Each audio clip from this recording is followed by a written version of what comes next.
తెలంగాణలో మహిళలకు శుభవార్త. రాష్ట్ర ప్రభుత్వం అత్యంత ప్రతిష్టాత్మకంగా అమలు చేస్తున్న మహాలక్ష్మి ఉచిత బస్సు ప్రయాణం పథకంలో త్వరలోనే ఒక కీలక మార్పు రాబోతుంది. ఇకపై ఆధార్ కార్డు చూపించాల్సినటువంటి అవసరం లేకుండా ప్రత్యేకమైన స్మార్ట్ కార్డును పంపిణీ చేసేందుకు ప్రభుత్వం సిద్ధమైంది. అసెంబ్లీ వేదికగా రవాణా శాఖ మంత్రి పొన్నం ప్రభాకర్ ఈ సంచలన ప్రకటన చేశారు. అసలు ఈ స్మార్ట్ కార్డులు ఎందుకు ఇస్తున్నారు, దీనివల్ల కలిగే ప్రయోజనాలు ఏంటో ఒకసారి చూద్దాం. తెలంగాణలో కాంగ్రెస్ ప్రభుత్వం అధికారంలోకి వచ్చిన నాటి నుండి మహాలక్ష్మి పథకానికి ఊహించని రీతిలో స్పందన లభిస్తుంది. తాజా గణాంకాల ప్రకారం ఆర్టీసీ బస్సులో మహిళా ప్రయాణికులకు సంఖ్య భారీగా పెరిగింది. పథకం ప్రవేశపెట్టక ముందు 40% ఉన్న మహిళా ప్రయాణికులు వాటా ఇప్పుడు ఏకంగా 67% చేరుకుంది. ఇప్పటి వరకు సుమారు 284 కోట్ల మంది మహిళలు ఉచితంగా ప్రయాణించి దాదాపు 9,000 కోట్ల రూపాయలకు పైగా ఆదా చేస్తున్నారు. అయితే ప్రస్తుతం ఆధార్ కార్డు చూపించి జీరో టికెట్ తీసుకునే విధానంలో కొన్ని ఇబ్బందులు ఎదురవుతున్నాయి.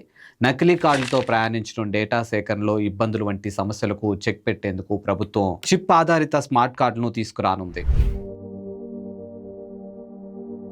స్మార్ట్ కార్డుల వలన అనర్హులు లేదా నకిలీ ఐడీలతో ప్రయాణించే వారిని గుర్తించడం సులభమవుతుంది.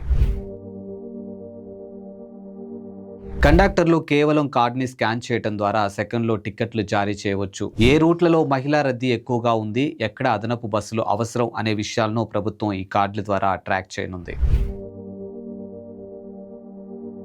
ఆర్టీసీకి చెల్లించాల్సినటువంటి నిధులను పారదర్శకంగా లెక్కించేందుకు ఈ డిజిటల్ డేటా ఉపయోగపడుతుంది. ఈ కార్డుల రూపకల్పన కోసం ప్రభుత్వం ఇప్పటికే వివిధ శాఖల నుండి డేటాను సేకరిస్తుంది. త్వరలోనే మహిళలకు ఈ కార్డులను పంపిణీ చేసే ప్రక్రియ ప్రారంభం కానుంది. మహిళల ప్రయాణాన్ని మరింత సులభతరం చేస్తూ ప్రభుత్వం తీసుకున్న ఈ నిర్ణయంపై మీ అభిప్రాయాన్ని కామెంట్ రూపంలో మాకు తెలియచేయండి. ఇలాంటి మోర్ అప్డేట్స్ కోసం చూస్తూనే ఉండండి ప్రగతి మీడియా.